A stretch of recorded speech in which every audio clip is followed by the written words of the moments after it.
You chose absolutely right tuning in to Rwanda Television tonight. A very good evening to you, and thank you for your company on Rwanda Television News. Welcome to today's edition. And as we started off, youth participating in the 14th category of the Indangamirwa Civic Education Training Program have been urged to learn from the country's history so that they can properly protect the achievements that have been made in the last 30 years, taking into consideration that there are those that are actively seeking to destroy all that Rwanda has been able to build. The 429 youth include some of the diaspora, others that have concluded their secondary education from international schools here in Rwanda, high achievers in the society, youth leaders and youth entrepreneurs as part of their study tour of the country to learn of its history.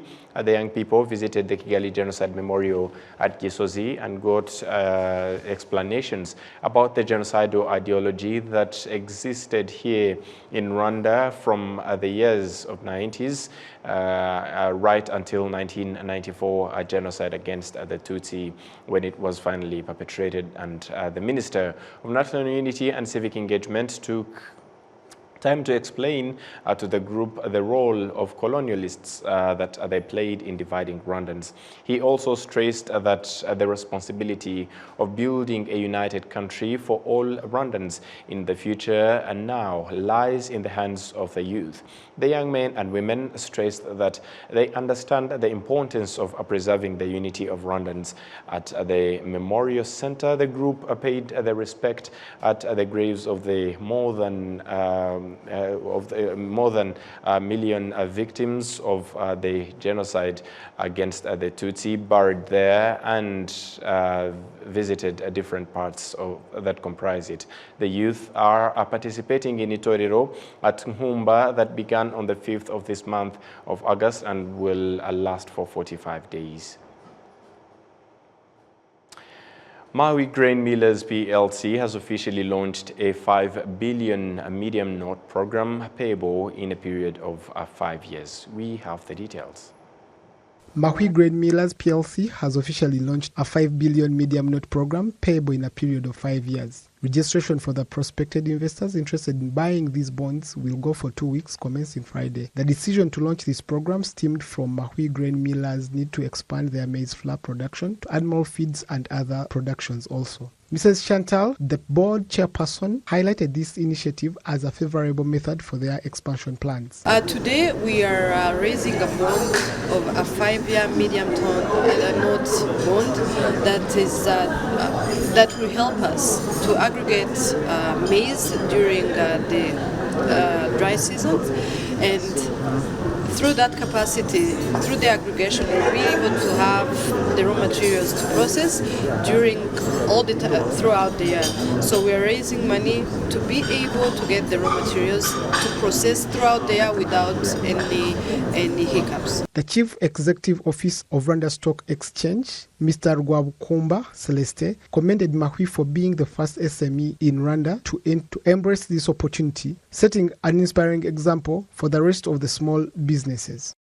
Like the same government bonds we have on the market, sometimes it's government, but this time because it's a private company, it becomes a corporate bond or a note series. Because they are raising a first tranche, they will be coming to the market if they, as and when, within the next 5 years, as long as they raise the 5 billion they are looking for. So now, the note program, the bonds are going to be paying 15% to the investors who are going to buy them. Where you have a government bond, maybe for example for 5 years paying 11%, this one for 5 years is going to be paying 15% to the bondholders who are going to lend money to this company. So basically it works like the same way the government bonds work. But now what it means is that this small and medium enterprise has graduated from our investment clinic project. The investment clinic project is a project we launched, I think, during COVID to address the issue that we've been facing as a stock market or a capital market industry, where in the beginning when the market started, we were targeting big companies. But the economy of Rwanda, 85% at least, they are small and medium enterprises. And those companies are the ones that have bigger growth potential. They are the biggest employers, and because aggregated, there are many. But as a capital market industry, we have not really addressed that. We have not been supporting small and medium enterprises. The Medium Note program aims to support small and medium enterprises through the Capital Investment Clinic, an initiative that was started in 2018. While bonds are typically distributed through the National Bank, private entities now have the authority to sell them as well. This program signifies a step towards facilitating growth and innovation in Rwanda's business sector, especially the small and medium enterprises. William Evans, Mtabazi, RwandaTV News. Thank you, Evans. And moving ahead, this evening at the Kigali Genocide Memorial, the Arnold's organization launched the Cultivating Peace exhibition that focuses on a future free of war and conflict to create dialogue with and among the artists and people of Rwanda. The event aims to capture these principles through art that reflect the core beliefs about the peace and the active and nurturing required for its existence, as reiterated by the participants. We're always practicing, it's a process of getting a blank canvas and create a piece out of it. And I would say it's an extensive platform to gain visibility of what we do and contribute actually to a peaceful living among Rwandans. And we're so lucky to work with an organization that is showcasing their work for over 30 years as a young and courageous group that is based in Rwanda. Some of us are self-taught, like myself. Others are graduates from the one and only High School of Art, Nyundo. I mean, imagine putting a spotlight to a person who has graduated in an art high school to practice.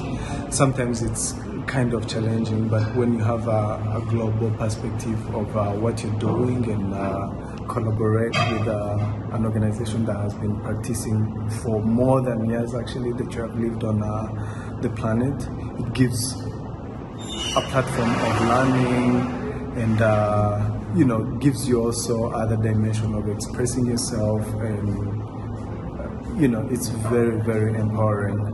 So we are very honored that the Genocide Memorial here in Kigali has given us a platform of exhibiting what we're doing, and hopefully we keep on growing our talent. This theme of cultivating peace, we felt meshed very strongly with the ideals and concepts of the Kigali Genocide Memorial that you just stressed. And we want to express the idea of peace is something that you need to nurture and grow. You plant the seeds, and then you also make sure that it survives in the world. So all of the artists created art on this theme, and it is an exhibition of all different medium and ideas, photography, some painting, some drawing, and each piece of art has an explanation of how the artist interpreted the theme. We couldn't be more honored and grateful and just so happy to be here at the Kigali Genocide Memorial, and we really appreciate everything the memorial has done to promote peace in the world. 19 brilliant scholars from Rwanda's Equity Leaders Program are being airlifted to top global universities. Executives at the bank have noted that the program has equipped the airlifted scholars with essential support through mentorship, internships, and leadership development. And the Equity Bank Rwanda is confident that they are fully prepared for global success. The scholars are heading to top global universities with diverse major accounting, architecture, medicine, political science, and more. With a total of 102 Rwandan scholars, the 19 are the ones that have secured global scholarships during this year. During the ceremony, the head of investment and social impact at Equity reflected on the impact of Equity Leaders Program, observing that since starting in Nairobi Nairobi back in 1998. Over 18,735 scholars have been on board originally, with 102 from Rwanda taking international trips and securing global scholarships. And we'll now transition it to matters related to agriculture. A delegation from the Ministry of Agriculture and Animal Resources, together with the Alliance for Green Revolution in Africa, AGRA, are discussing what has been achieved in this sector and the production chain for the produce increase and food security among citizens. The Minister of Agriculture and Animal Resources, Dr. Ildefonse Musafiri, emphasizes that the country is engaging in various projects to increase the production smoothly. Leta y'u Rwanda icyo dukora ni ukongera ubuso bwuhirwa kugira ahantu hanini habasha kugira kubona amazi ku buryo mu gihe mubahinga. As the government, we work on increasing the cultivation land, irrigation space. You are aware of the CDAT project, providing water to over 17,000 hectares. We have a project with India on 20,000 hectares in Mhanga, Mahama, and Bugesera. In addition, we want to renovate the 10,000 Muvumba swamp, as well as the Gabiro section. We want that in 2 to 3 years, we would be having 150,000 hectares supporting in irrigation.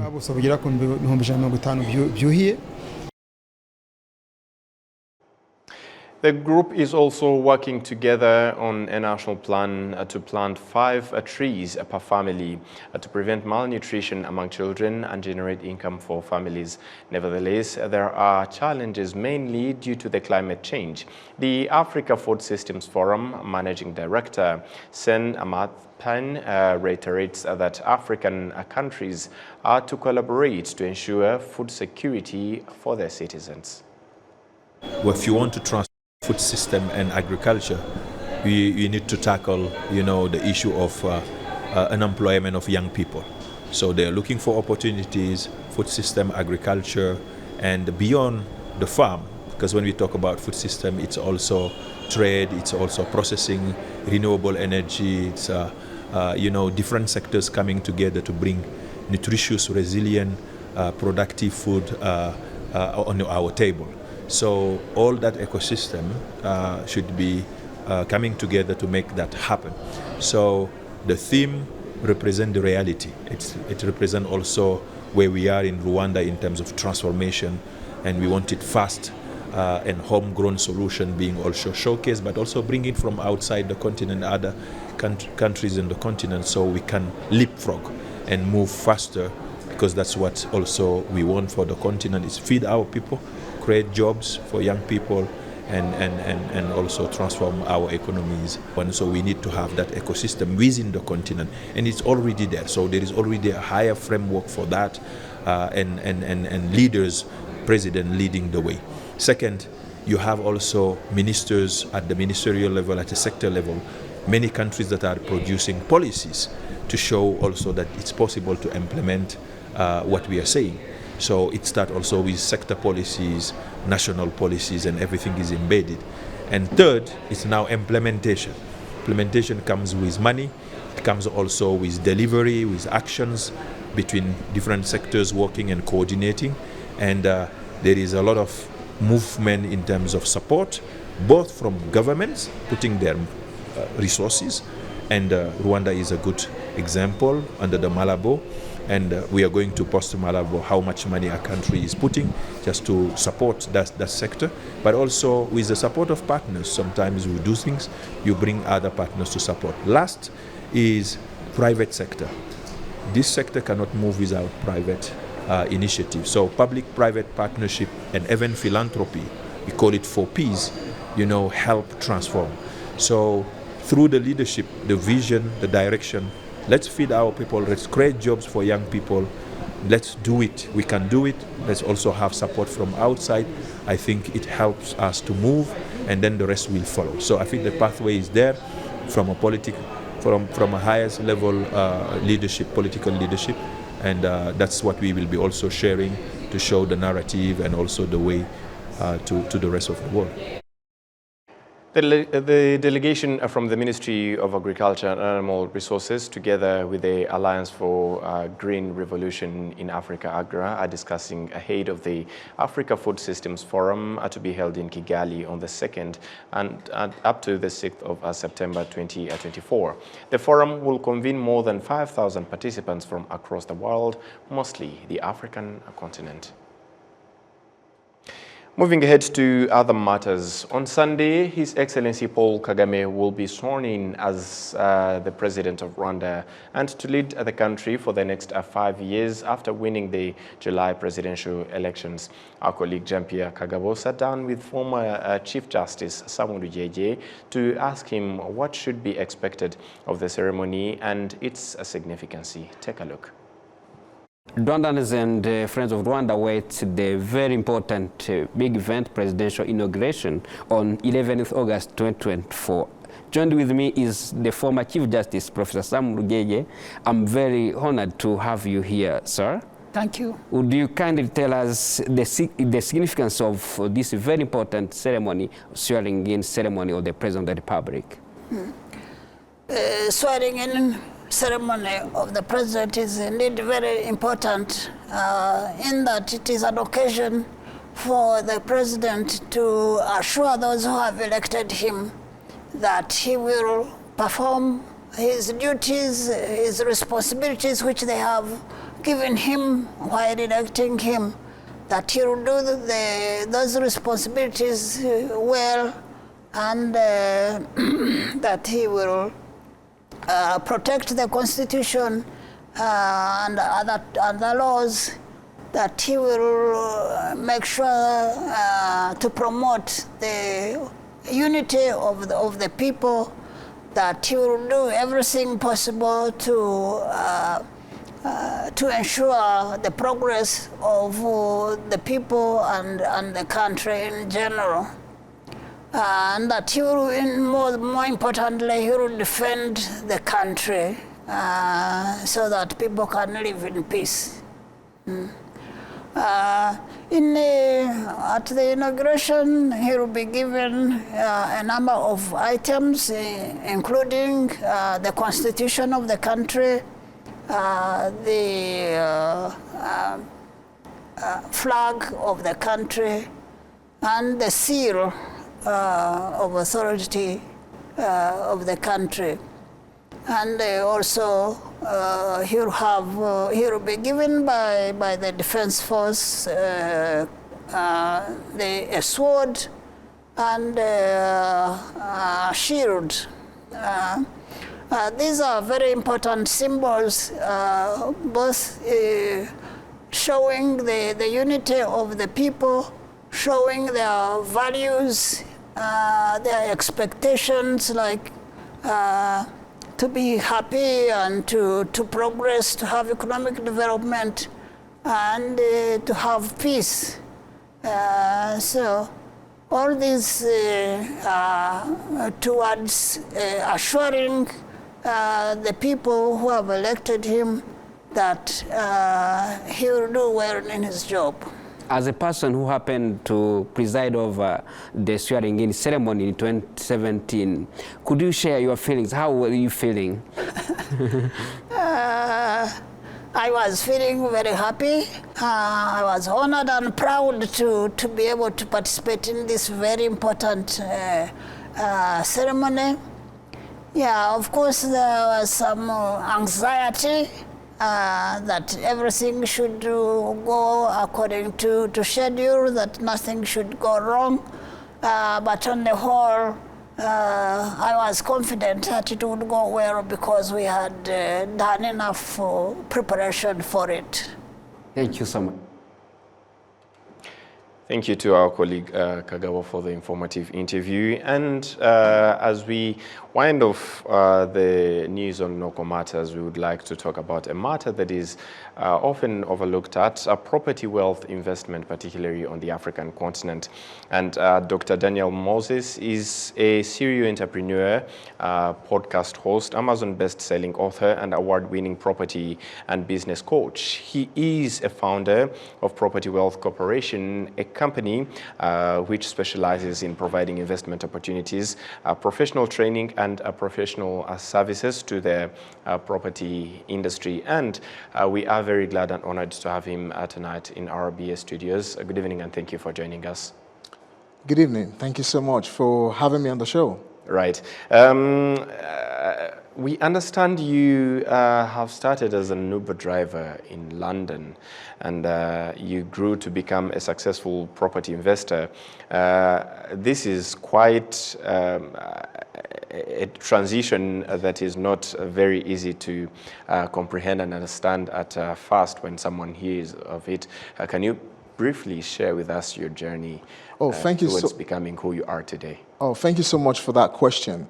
The actual fact was that I became a taxi driver after going through a bankruptcy challenge in 2015. And I basically quitted being an entrepreneur. And I was only looking for ways to get back, to bounce back, and after that massive loss. So I drove Uber for a couple of years. And through that, I wanted to pick up myself back as an entrepreneur. You know, they say the spirit of the entrepreneurs never die. So I found real estate investments, and I decided to do deep research into becoming a property entrepreneur. And very, very quickly, 6 years later, we managed to grow from 2017 to 2023 and built a 7-figure business, now heading towards an 8-figure business by the end of this year, 2024. It's been a very interesting transition because, you know, one of the things about the entrepreneurial spirit is that as long as you don't quit, it never dies. Right. And the truth be also told, you know, when you've been through so many challenges in life like that, you have to always look for how do you bounce back, because they say it's not how many times you fall, it's how many times you can bounce back. And so becoming a real estate entrepreneur was intentional, was obviously divine as well, because I'm a God believer, and as well as working tirelessly back all the way up. When you had the challenge of losing so much money, you know, about 8 years ago, and building it back, yes, absolutely, you're very right. It's quite a massive shift. Talking about that, I'm really so mind blown. How could someone manage to bounce back from zero to such a greater height after falling to such a big extent? And what can you say inspired you to come back from such a humbling beginning to where you are today?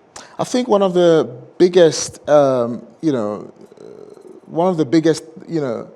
mindset shift that allowed me to bounce back after such a massive fall is to welcome challenges, is to welcome failure.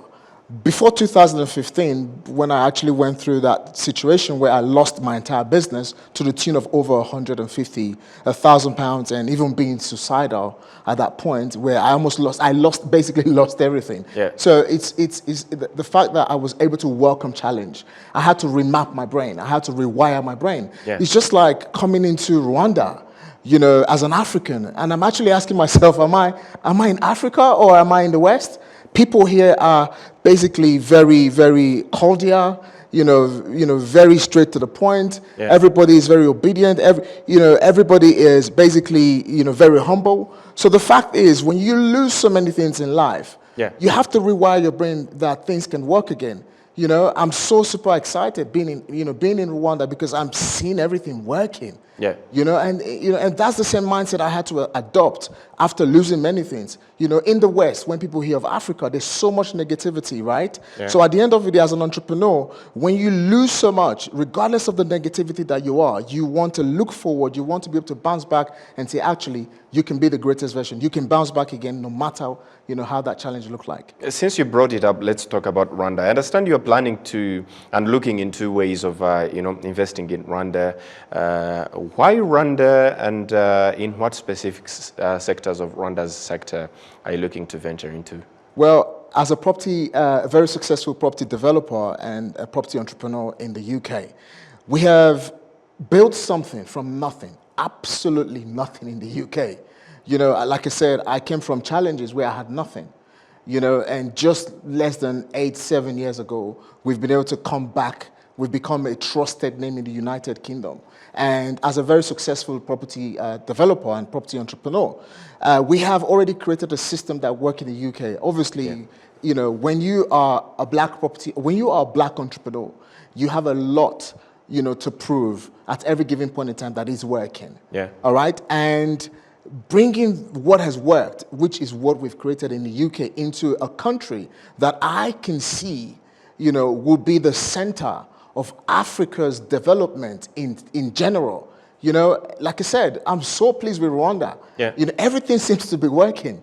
Everything seems to just be in the right part it should go. I don't miss England being here at the moment. So if I want to take something out of the shores of, you know, of the West, being, for example, England, it should be Rwanda, because everything is working here.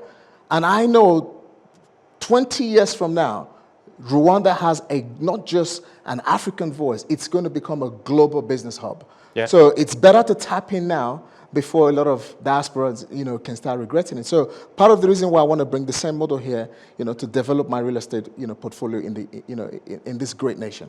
Okay, and do you think property wealth investment is something that that has been a bit left out or overlooked at on the African continent as one of the main sources for the development of Africa's economy?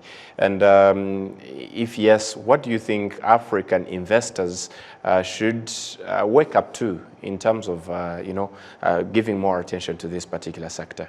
Thank you for that question. Absolutely. I think Africa has been left out in the real estate, you know, and property development completely. Yeah. You know, one of the things in the country that I come from, the United Kingdom, the property market in the UK plays a very significant role in its economy. Yeah. Right? And at the moment in Africa, I don't think we're taking a lot of advantages enough at the moment to tap into the real estate industry.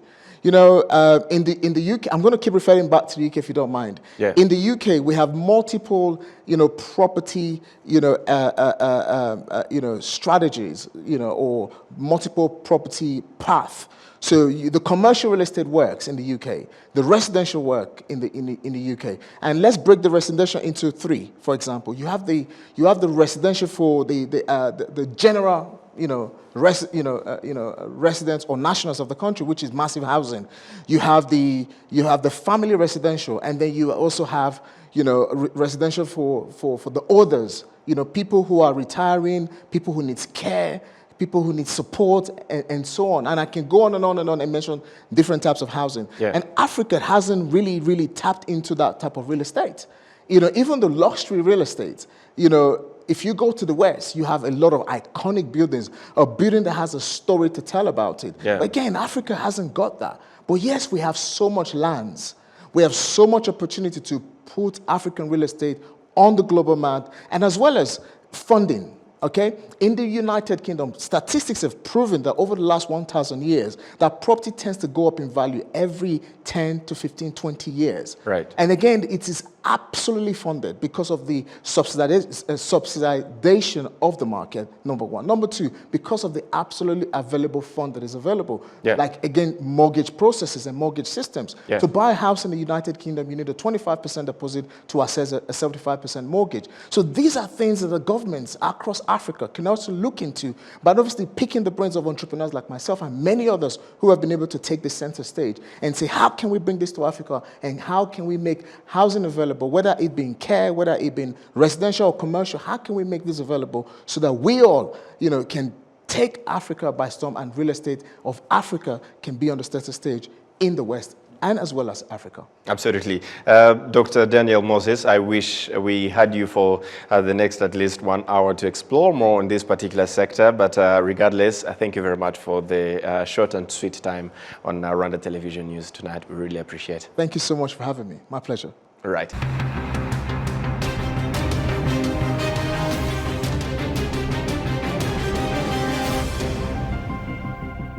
On behalf of the entire news production, as well as the technical team that made it happen, many thanks for being with us. Up until next time, stay safe, and we wish you a great and fun-filled weekend. Goodbye.